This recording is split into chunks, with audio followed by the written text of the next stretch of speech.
Today is Mother's Day, and earlier in the week, Papi bought tickets to Detective Pikachu for Mother's Day morning. So I went with him, and I was feeling guilty the entire time. Like, I should be home getting breakfast or lunch with my mom. Then I started to think, did Papi do this intentionally?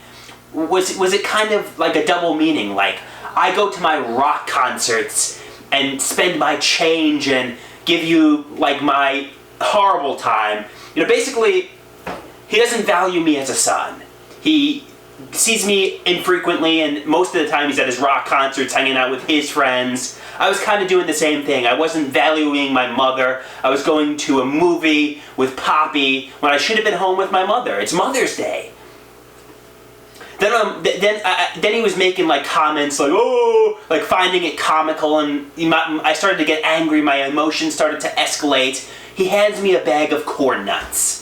I start to think, did Papi rub the bag of corn nuts in a urinal? And I had bitten the bag before I came to that realization. So I'm like, did I bite the bag and acquire something like HIV and AIDS since Papi had poisoned the corn nut bag?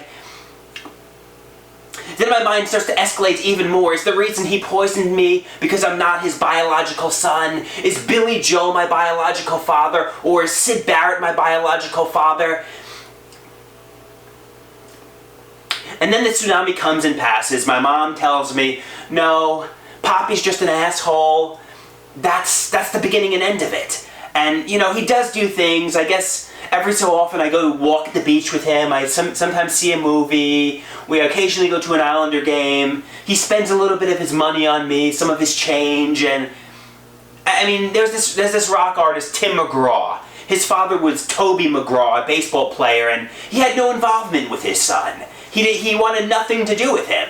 Papi, loves me in his own sick way, and he wants something to do with me to an extent. So, that's more than some fathers. So, even though Papi isn't perfect, he's not trying to poison me with AIDS.